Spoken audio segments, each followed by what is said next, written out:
Hello viewers, இன்னைக்கு நாம பார்க்க போறது ஒன் பீஸ் எபிசோட் 845 பார்ட் 2.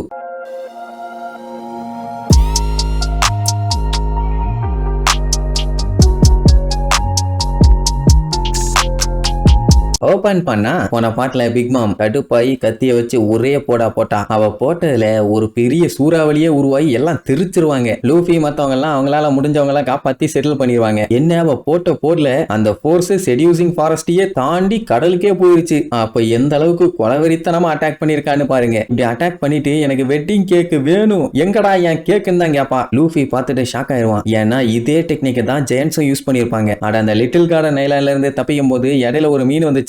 அத பொளந்துகிட்ட பிராகியும் டோரியும் இதே அட்டாக் தான் யூஸ் பண்ணிருப்பானுங்க. இங்க பாவம் ஆல்ரெடி கிங் பாம் ரெண்டா பொளந்து மறுபடியும் தச்சு இப்ப மறுபடியும் ஒரு சைட காணும். அவன் என்னடானா கிங் பாம்னு கத்திட்டே வருவான். அது புலம்பி தள்ளும், என்ன மன்னிச்சிருங்க ஆத்தா, மிரட்டி நீ இப்படி வேலை வாங்கிட்டாங்க, இதுக்கு எனக்கு எந்த சம்மந்தமும் இல்லை, நீ மன்னிச்சிருங்கன்னு. இப்ப அவ இருக்க நிலைமையில கேட்கவா செய்வா, கத்திட்டே வருவான். சரி, இந்த மரத்துக்கு பக்கத்துல ஒரு லேடி மரம் ஓடிட்டு இருக்குதே, அது யாரு என்னன்னு கிங் பாம் கிட்ட கேட்டா அது கல்யாணம் பண்ணிக்க போற மரமாமா. ரெண்டு பேரும் லைஃப் லாங் ஒன்னா இருப்போம்னு சத்தியம் பண்ணிருக்காங்க. உடனே நவி என்ன சொல்லுவா, நீ அவளுக்காண்டியாச்சும் உயிரோட இருக்கணும், விட்டுறாத, உன்னால முடியும்னு உசுப்பேத்தி விடுவாளா. இவ்வளவு நேரம் மிரட்டிட்டு இருந்தவ இப்ப இப்படி பாசிட்டிவா பேசின உடனே ஆமா நான் அவளுக்காண்டி உயிரோட இருந்தே ஆகணும்னு சொல்லி கிங்பம் சும்மா பீச்சுக்கிட்டு ஓடும். நமி பார்த்த வேலையில கொஞ்சம் டிஸ்டன்ஸ் தள்ளி வந்துட்டாங்கன்னு வைங்க. ஆனாலும் அவன் விடுற மாதிரி இல்ல, கேக்கு கேக்கு கேக்குன்ட்டே தான் இருப்பான். லூஃபி பேசாம இவளை பொலந்துடலாமான்னு அட்டாக் பண்ண ட்ரை பண்ணுவான். நமி தடுத்து இவளை நான் பாத்துக்கிறேன்னு சொல்லி தண்டனை வச்சு அட்டாக் பண்ணலாம்னு சொல்லி பிளாக் கிளவுட்ஸ் உருவாக்குவா. ஆனா இங்க தான் ஒரு பெரிய ட்விஸ்ட். நம்ம பிக் மாம் கிட்ட ஒரு கிளவுட் இருக்குல்ல, ஜூயிஸ், அது என்ன பண்ணுவோம், அந்த பிளாக் கிளவுட் எல்லாத்தையும் சாப்பிட்டுட்டு வாவ் செம டேஸ்டியா இருக்குதுன்னு பிக் மாம கீழே தள்ளி விட்டு போயிடும். இதுவே நம்மளுக்கு சக்சஸ் தானே. இப்ப அந்த பிளாக் கிளவுட தின்னுட்டு நம்மளுக்கு பின்னாடியே ஜூயிஸும் வந்துடும். இன்னும் எல்லாம் சேர்ந்து அவளை கடுப்பேத்தி விட்டுக்கிட்டு தான் இருக்காங்க. இப்ப மட்டும் எப்படியாச்சும் இவங்க அந்த செடியூசிங் வுட்ஸ் ஃபாரஸ்ட்டுக்குள்ள போயிட்டாங்கன்னா இவங்க தப்பிக்கிறதுக்கு வாய்ப்பு இருக்குது.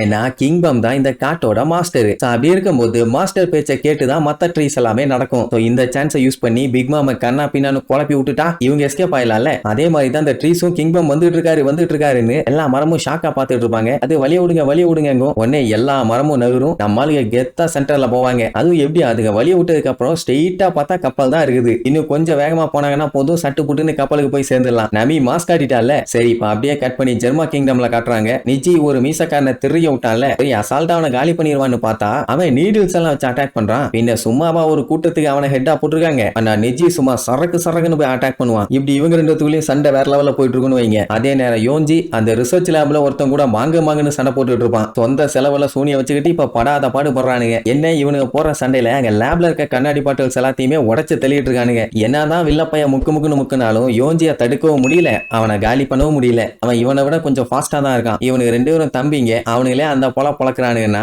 இச்சி அவங்க எல்லாத்துக்குமே அண்ணனாச்சே. அவன் ஒரு சைடு போட்டு பொலன்னு பொலந்து கட்டிட்டு இருப்பான். இந்த மூக்குல மீசைய வச்சிருக்கானே, இவனுக்கு மூஞ்சா அடி விழும். என்னன்னா அவன் அளவுக்கு வேகமா இவனால சண்டை போட முடியல, அப்படி அடிக்கிறான். அதுவும் எப்படி, அவன் கத்திய வச்சு அடிப்பான், இவன் கைய வச்சு அதை தடுப்பான், இவன் கையை வச்சு அடிச்சு தடுப்பான். சரி, அப்படியே அங்க கட் பண்ணா பிக் மாமோட நிலைமை ரொம்ப மோசம். மேடம் அப்படியே ஜூயிஸ் மேல ஜம்முன்னு பறேந்து வந்தாங்க. ஆனா இப்போ அது காலை வாரிட்டு போயிருச்சா, அதனால நடந்தே வர வேண்டிய நிலைமை. என்ன இருந்தாலும் நம்ம கால் டாக்ஸி தான். இங்க இவங்க எல்லாருமே குழப்பத்துல இருப்பாங்க. என்ன ஜூயிஸ் மட்டும் வருது, பிக் மாம காணுமேன்னு. அது பக்கத்துல வந்தோடனே பதறுவாங்க. ஏன்னா அது பயங்கர ஸ்ட்ராங். அட்டாக் பண்ணா மண்டகண்டெல்லாம் திருச்சிரும். ஆனா வந்து அது என்ன தெரியுமா சொல்லும், நீ ஒரு பிளாக் கிளவுட் உருவாக்குனியே, அதை மறுபடியும் உருவாக்கு, செம டேஸ்டியா இருக்குதுங்க. ஆஹா மாட்டிக்கிச்சேன்னு நமிக்கு செம ஹாப்பி. கண்ணா ரெண்டாவது லட்டு திங்க ஆசையா, அப்படிதான் இருக்கும். ஆக்சுவலா இந்த ஜூயிஸும் பிக் மாமோட சோல்ல இருந்து உருவாக்கப்பட்டதான். அதுவுமே சாப்பாட்டுக்கு அடிமை. நமி உருவாக்குன பிளாக் கிளவுடோட டேஸ்ட் அதுக்கு பிடிச்சு போச்சு. அதனாலதான் இன்னும் உருவாக்குன்னு சாப்பாடு கண்டி இவங்களை ஃபாலோ பண்ணி வந்துருச்சு. அதே மாதிரி தானே நம்ம பிக் மாமும் சாப்பாடு கொடுத்தா என்ன வேணாலும் பண்ணுவாங்க. இவங்களுக்கு இப்ப இது ஒரு அட்வான்டேஜ். இவங்க என்ன பண்ணுவாங்க, அதை தொட்டு பார்த்து விளையாண்டுட்டு இருப்பாங்களா. ரைட், இப்போ இதுதான் நமக்கு அடிமையா இருக்குது இல்ல, இதை வச்சு டிராவல் பண்ணி போயிடலான்னு பார்த்தா அங்கேயும் ஒரு ட்விஸ்ட். இதுக்கு உயிர் கொடுத்தது பிக் மாம். அதனால அவளால மட்டும்தான் இதுல ரைட் பண்ண முடியும். நமி என்ன பண்ணுவா, அதுகிட்ட ஒரு டீல் பேசுவா. நீ மட்டும் எனக்கு சர்வெண்டா இருந்தீனா டெய்லியும் உனக்கு அந்த பிளாக் பாலை சாப்பிடறதுக்கு நிறைய கொடுப்பேன் பாலா. அதுக்கு சந்தோஷம் தாகுமில்ல, நான் என்ன பண்ணணும்னு சொல்லுங்கன்னு மட்டும் கேட்கும். அடா பாவிகளா, இதான் உங்க ஊர்ல லாயல்ட்டியான்னு ஜிம்பையே வாயா பழுதுருவான். பிக் மாம் எப்படி இருப்பாலோ அதே மாதிரி தான் இதுவும் இருக்குது. நமி என்ன பண்ணுவா, இன்னும் அதை கவர் பண்ணி வச்சுக்கணுங்கிறக்காக பாராட்டுவாளா. அது அதுக்கு புதுசா இருக்கும். ஏன்னா இது வரைக்கும் அதை யாருமே பாராட்டினது இல்ல. இப்படி இவங்க பேசிக்கிட்டே வந்துட்டு இருக்கும் போது பின்னாடி இருந்து பிக் மாம், எங்கடா என் கேக்கு குடுங்கடா, வெட்டிங் கேக் எனக்கு வேணும் அப்படின்னு இன்னும் கொலவெறியோட வருவா. எல்லாருக்குமே அள்ளு விடும். லூஃபி தான் பிக் மாமை பார்த்துட்டு செம்ம கடுப்பாவான். ஏன்னா ஆல்ரெடி பயந்தோரியன்னு சொல்லி கிண்டல் பண்ணிருக்கான். இப்ப மறுபடியும் பையன் அதான பண்றான். அதுதான் உள்ளுக்குள்ள குத்துது போல. சரி, இதுக்கப்புறம் நம்மளுக்கு பிக் மாம் கிட்ட இருந்து எஸ்கேப் ஆகி கப்பலுக்கு போனாங்களா இல்லையான்னு அடுத்தடுத்த எபிசோட்ல பார்க்கலாம். டாடா.